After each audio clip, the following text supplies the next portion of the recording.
तो दोस्तों चलिए आज हम आपको सैर कराते हैं जो फतेहपुर गुरुद्वारा है। गुरुद्वारा दिखने में बहुत ही ज़्यादा सुंदर है। फिर हम कैमरा ऑन करते हैं, कैमरा ऑन करके हम अपने गुरुद्वारा को दिखाने चलते हैं। ये गुरुद्वारा जो बहुत ही ज़्यादा सुंदर था। हमने जब एंट्री की तब हमें पता लगा कि इस गुरुद्वारे में बिना सर पे कपड़ा रखे नहीं जा सकते। फिर धीरे धीरे हम आगे बढ़ रहे थे। गर्मी बहुत ज़्यादा थी इसलिए हमें सर पे कपड़ा रखना काफ़ी फ़ायदेमंद साबित हुआ। अभी इतनी ज़्यादा भीड़ नहीं थी, तो इसमें भीड़ मकर संक्रांति वाले दिन लगती है। तो धीरे धीरे सब हम ऊपर जाने लगे। बाकी मेरे साथ मेरा दोस्त परवेश और सुनील भी थे। वो सब लोग आगे आगे चल रहे थे, मैं उनके पीछे रिकॉर्डिंग करता हुआ चल रहा था। ये बहुत ही ज़्यादा सुंदर लग रहा था। गर्मी में थोड़े नीचे से पैर भी जल रहे थे। मैंने ऊपर से रिकॉर्ड करने की कोशिश की, लेकिन जब हम ऊपर गए तो हमें पता चला कि अंदर कैमरा अलाउ नहीं है। फिर हमने कैमरा बाहर रोक दिया। फिर धीरे धीरे हमने देखा कि हम अपना कैमरा बंद करके हमने जेब में रख लिया। फिर अब कैमरा स्टॉप करके फिर अंदर हम थोड़ी देर बैठे। अंदर की रिकॉर्डिंग नहीं है। फिर अब ये वापस आते हुए समय की रिकॉर्डिंग है, क्योंकि अंदर कैमरा अलाउ नहीं था। हम लगभग 15 मिनट अंदर बैठे थे, बहुत अच्छा लगा था। फिर नीचे आकर हमने कुछ सेल्फी ली थी। फिर धीरे धीरे हम नीचे उतरने लगे। नीचे उतर कर हम आ गए और फिर हमने देखा काफ़ी सुंदर दृश्य और हमें बहुत अच्छा लगा। फिर दोबारा से मैंने कैमरा ऑन करके दोबारा से पूरे को रिकॉर्ड किया। वो जो बहुत ज़्यादा सुंदर लग रहा था, वहाँ पे गमले हुए भी थे। फिर हमें पता लगा कि इसका एक दूसरा स्थान है गुरुद्वारे का, जहाँ पे भोजन वगैरह लंगर वगैरह कराया जाता है। तो वहाँ पे देखने गए। वहाँ पे फिर हमने जो हमें एक हमारा मित्र था वो हमें सारी चीज़ें बता रहा था। फिर हम अंदर गए। अंदर जाके हमने बहुत सारे ऐसी तस्वीरें देखी जो पुराने समय की थी, जिसमें मुग़लों द्वारा अत्याचार किए गए थे। उसमें दिखाया गया इन तस्वीरों में कैसे कैसे सिखों पर जो अत्याचार हुए। इन सब तस्वीरों में बहुत ही ज़्यादा दर्दनाक और मतलब आप सिहर उठोगे, इतना ज़्यादा पेनफुल वो तस्वीरें थी। देखने में बहुत ज़्यादा भयावह थी कि किसी पिक्चर में कोई उसे आरे से इसका सर कलम कर रहा है, तलवार से काट रहे हैं, उनके भाले से उनकी आंखें फोड़ी जा रही हैं, गर्म करके उन्हें जलाया जा रहा। मतलब बहुत ही डरावनी और पीड़ादायक तस्वीरें थी। फिर हम दूसरी तरफ जाने लगे, जहाँ पर एक गुरुद्वारे का सरोवर है। फिर सरोवर के पास जा रहे थे हम। अभी हम जा रहे हैं, उसमें चारों तरफ से दीवारें लगा रखी हैं। और फिर हमने जो सरोवर का उसका गेट ओपन करवाया। गेट ओपन करवाने के बाद हम अंदर हमने एंट्री की।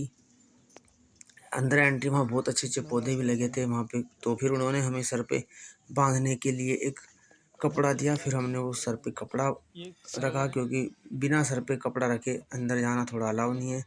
तो इस समय हम सर पे कपड़ा रख रहे थे, तो फिर हमने वो कपड़ा रख लिया सर पे। और धीरे धीरे फिर हमने अपने जूते चप्पल बाहर ही निकाल दिए थे। यहाँ पे जो एक पैर नीचे खाली जगह दिखाई दे रही, इसमें पानी चलता हुआ था, लेकिन उस समय पानी नहीं चल रहा था।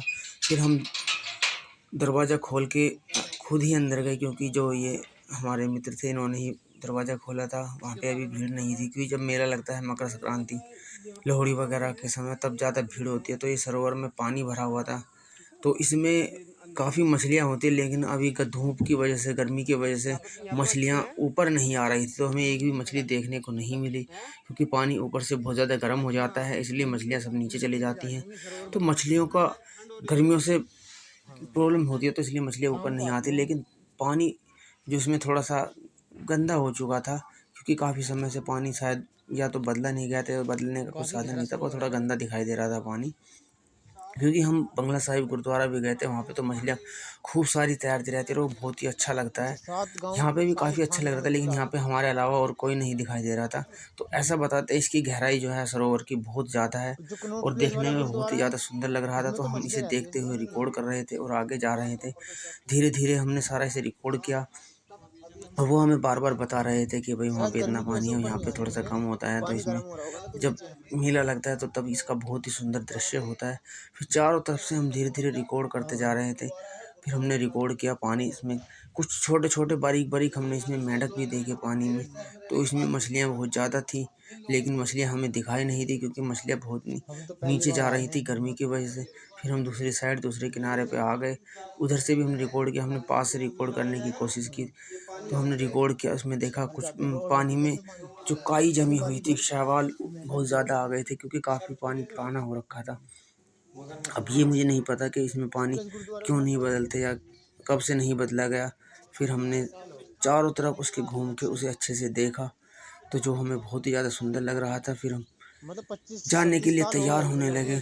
फिर हमने ये इसे रिकॉर्ड करके यहाँ पे भी कुछ सेल्फी वगैरह कुछ फ़ोटोज़ वगैरह लिए थे। तो हमने बाहर को कैमरा ऑन करके कुछ पेड़ों को दिखाने की कोशिश की, वो जो बहुत ही ज़्यादा सुंदर लग रहे थे। और जो पानी है उसमें पेड़ों की प्रतिबिंब दिखाई दे रहा था, वो भी काफ़ी अच्छा लग रहा था देखने में, बेहद आकर्षक लग रहा था। लेकिन गर्मी बहुत ज़्यादा थी तो इसलिए गर्मी की वजह से हमारे पैर भी थोड़े जल रहे थे, लेकिन फिर भी हम चलते रहे क्योंकि अब चप्पल या जूते पहन के हम उसमें जा नहीं सकते थे। लेकिन हमें बहुत ही ज़्यादा सुंदर लग रहा था, फिर भी हम चलते रहे। और फिर आकर हमने वापस आ गए हम बाहर। फिर हम वापस जा रहे थे घर की तरफ क्योंकि अब हम काफ़ी थक चुके थे, क्योंकि इसमें लगभग हमें आधा पौना घंटा तो लग गया था घूमते घूमते। पहले हम बड़े गुरुद्वारे में गए थे, फिर आकर घर आके लेट गए थे, आराम कर रहे थे, पंखे की हवा चल रही थी, पंखा ठंडा दे रहा था, काफ़ी सुकून मिला। फिर लेटे रहे। फिर हमने बाहर एक दरवाजे के बाहर एक बंदर आ गया था, उसे रिकॉर्ड किया। बंदर बैठा रहा, बंदर फिर हम जैसे ही देखा रिकॉर्ड किया, बंदर भाग गया। दूसरा बंदर भी आ गया था। फिर हम दूसरा बंदर भी जो दूसरी दीवार पर दूर बैठा था उसको भी रिकॉर्ड किया। एक पास से भी बंदर जा रहा था तो उसको भी बंदर बड़ा अच्छा लग रहा था देखने में। बंदर उधर काफ़ी ज़्यादा बंदर है क्योंकि गाँव का माहौल है। तो फिर हमने इसी के साथ समाप्त करते। धन्यवाद दोस्तों।